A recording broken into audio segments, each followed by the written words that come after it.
So Suzanne was saying, what about, you've turned your life around, you've done good things, but you've still got bad things in the past. We're going to have to pay for those, right?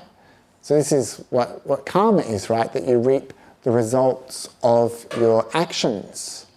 Whether good or bad, you'll receive the results of your actions. And even in the suttas, the teachings of the Buddha, we see people who had become enlightened, such as Angulimala. Do you know Angulimala? Do you want to hear about Angulimala? Okay, do you know what mala is? Yeah, the beads, yeah, like a necklace, right? And anguli, like a finger.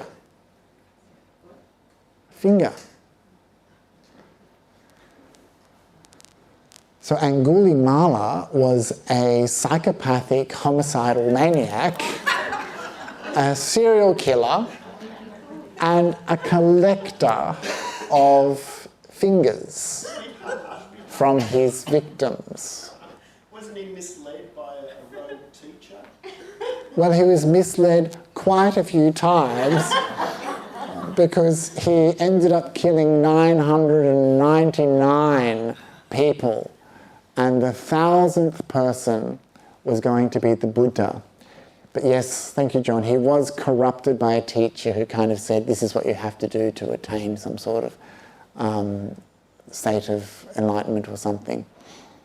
But perhaps too easily led, I don't know. Anyway, so he was this mass murderer, serial killer. And then when he met the Buddha, he found that he couldn't kill him. So strong was the Buddha's metta.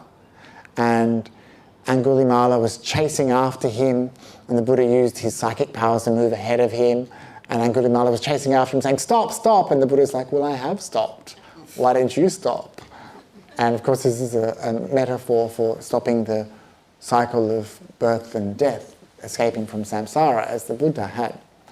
And so Angulimala kind of like comes to his senses in a way. And did I explain correctly that he was wearing a necklace of fingers? Did you get that? Yeah, that's Angulimala. And so anyway, so he later, despite having done all of these bad things, became a monk, and he became an enlightened being. But doesn't mean that he was completely free from the results of the karma that he had done in the past. And so we hear stories about him getting attacked by people with rocks and things like that. And he understood, this is the result of my past actions that I'm experiencing now. But at least he wasn't doing any new actions that were going to cause him trouble in the future. So he still received the consequence of his actions. So I assume that none of you are going around collecting fingers, but we've all got stuff from our past that we've done, and we shouldn't be kind of trembling in the corner just waiting for these negative results to surface. The Buddha used a beautiful analogy. It's called the lump of salt analogy. And it's like, imagine this cup, a small little cup, with just 1 teaspoon of salt. Just 1 teaspoon of salt in it. What do you think it would taste like? Pretty salty water, right? Yeah. 1 teaspoon of salt in this size vessel, it's going to taste pretty salty. However, imagine the same size teaspoon of salt placed into a much larger body of water, a cool, large lake in Geneva or somewhere. That same tablespoon of salt plunked into the water, what do you think the flavour will be? You won't taste it. It'll just be water. Because the environment it's gone into is much larger and can absorb that teaspoon of salt without it affecting the flavour of the water. So in the same way, the Buddha doesn't say, look, you've done bad actions, just sit around waiting for them to come and hit you over the head. The Buddha says, the bad actions that you have done in the past, you will experience the results of those actions, but if you continue to do good actions, such as be kind, be generous, develop your mind, study the Dharma, all of those good and meritorious things, then your mind is like a much larger vessel. It's like that lake, and it can absorb more easily the bad results of the past. And in the same way that if you know someone who's done a lot of good things, you forgive them for the way they eat with their fork, right? You forgive them because you put it into context. And you hope that other people will do the same to us, right? If we do something silly or stupid, they'll look at our totality, not just that one action. And so in the same way, the Buddha says that if we do a lot of goodness and we have a lot of good qualities, then when we experience the results of our past actions, then it's more easily for those to be absorbed by us. So it's not that we don't receive those results, it's just that we've got a bigger lake for them to fall into. And so in this way we can understand that the stuff that we've done from the past, it may not be such a heavy burden for us if we continue to develop good qualities. And so that's why I say that we have to reflect upon our good qualities and cultivate good qualities to really want to be the very best person that we can be, because this will help support us, in this life. When something goes wrong, we've got a big picture of ourselves to look at, and certainly in the future when we're dying or close to death, we can kind of see, I'm pretty good. I'm a pretty good person. And this will help us die well. It doesn't mean, all of this doesn't mean that you can just be a terror and just do whatever the hell you want from now until a few moments before your death, and then you can just give a big fat check to the Cat Protection Society and suddenly everything bad that you've done has vanished. No. And this also doesn't mean that your final mind state before death is terribly significant. Some people will tell you that your last moment, your last mind moment, will condition your future rebirth. But this is just nonsense. Although the state of mind that you die in may be significant, the last moment of your death doesn't mean that you will somehow experience that exact same moment in your future rebirth. That exact same mind in your future rebirth. So some people are like, you have to die well with awareness, you have to do this, you have to do that, otherwise you could have a bad rebirth. But no, we have to look at the preponderance of your actions over the course of your lifetime. That's what's going to lead to a certain kind of rebirth. The last moment is just one moment out of many, many, many, many, many. And remember that death isn't really about moments, it's about a process. Life isn't really about moments, it's about process. Things coming into being, merging with what's happening and changing and going. So like a smudgy, messy thing. And so no, the last moment of your life does not condition your future. And this has important consequences for things like, someone who dies a painful death. If you die a painful death, it doesn't mean you have a painful rebirth. If you die a happy death, it doesn't mean you're necessarily going to have a happy rebirth. It's the preponderance of the actions that we've accumulated over the course of our life that matter. So this is quite different thinking to some schools of Buddhism, or even religions like Christianity, where you can kind of do whatever you want, and if you get absolved at the end, then you're fine. Yeah. So it's quite different thinking. Any other questions, or should we do some more meditation? Yeah? Yes? I'm just going to put it out there. Okay. If it is a painful, agonising death, like my interpretation of the living's role is to alleviate suffering. But not everybody agrees with that. Yeah, so the question was about if people are having a painful death, should we, the living, be responsible for alleviating their suffering? And it's a good question. I think our understanding of the body is often based on a very materialistic view of bodies, so that we believe that we are this body.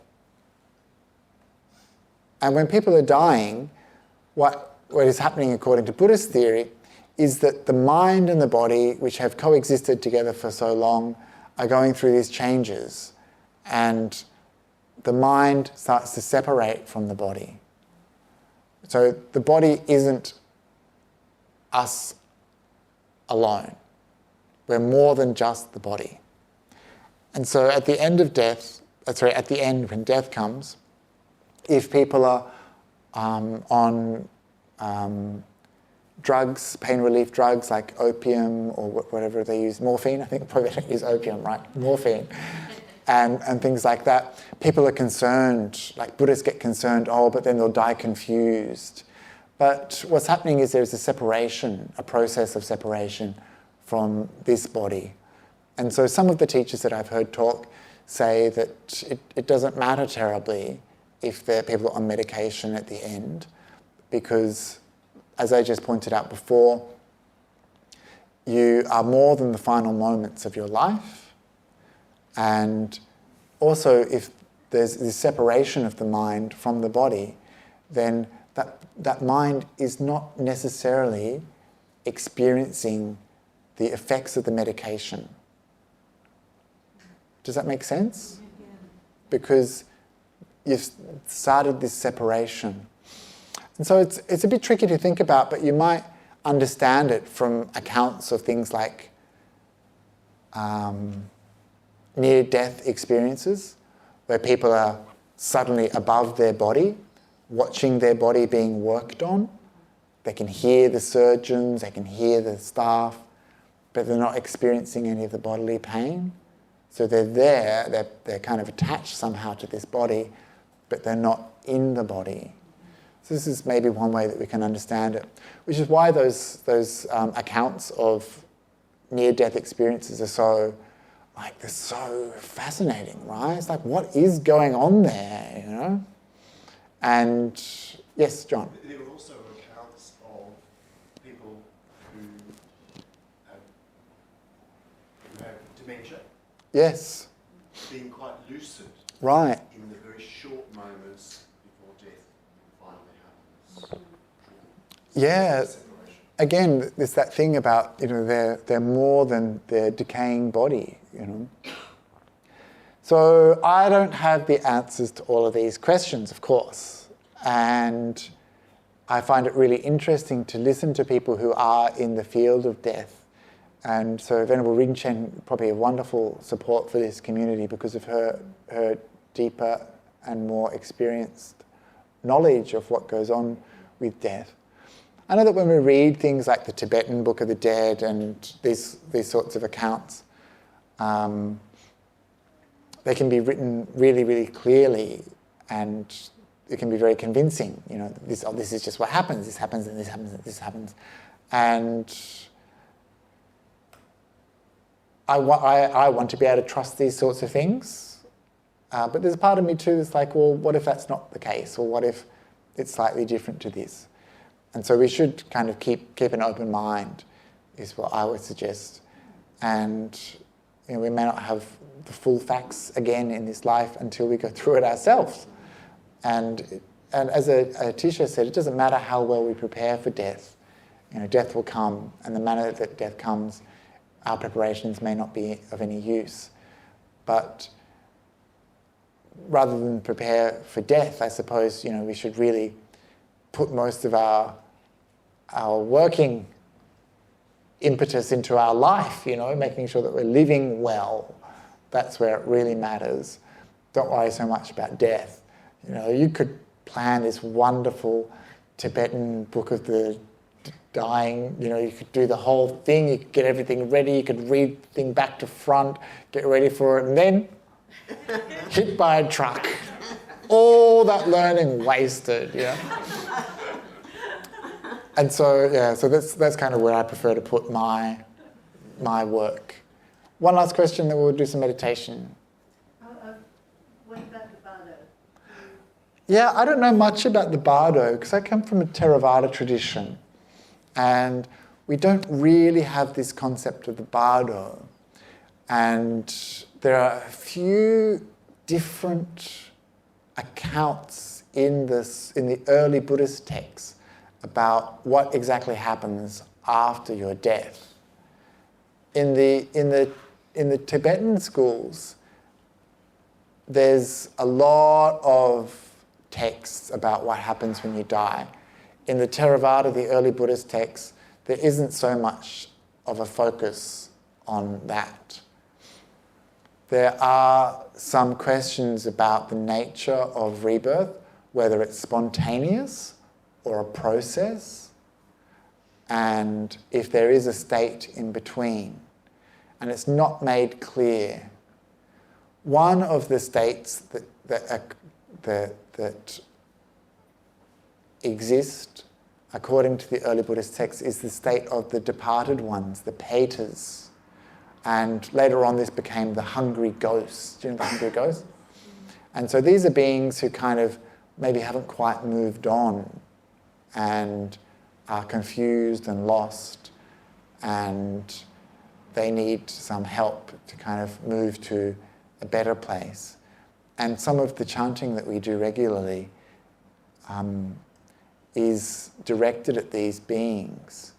And so in Sri Lankan culture and Thai culture, people will come when someone has died and they'll make offerings to that person and dedicate merit to that person, and the monks will do some chanting, and this is designed to kind of reach them and to help them move to a better place. And then, of course, questions come up like, well, how can we help them? Aren't they getting born according to their karma? And the answer is that the goodness that we do inspires joy in their mind. And their rejoicing is enough to help them get some happiness. They're rejoicing in our good actions, which is very beautiful. So when you see these ceremonies that often happen in traditional Buddhist communities, people get through their grief by doing a positive thing together. They come together with their family and they do a positive thing, doing an act of generosity supported by their loved ones and dedicating the merit of what they're doing to the benefit of the departed, which is quite different, isn't it, to just going down to the pub after the funeral and getting pissed. And they come together, in Sri Lankan culture, they'll come together on the 7th day anniversary of their passing, and then 1 month, 3 months, 1 year, and then annually. And so each time they come together like this, they grieve together with their family and their friends, and they do something good and positive, and you see that the way that they grieve is very beautiful because it lessens each and every time. You're doing this good thing together, you're creating a much more pleasant association in your mind with the departed than just one of pure grief. You're doing these beautiful things. Of course, people are still sad and upset, but they're changing the nature of their grief in a really positive way.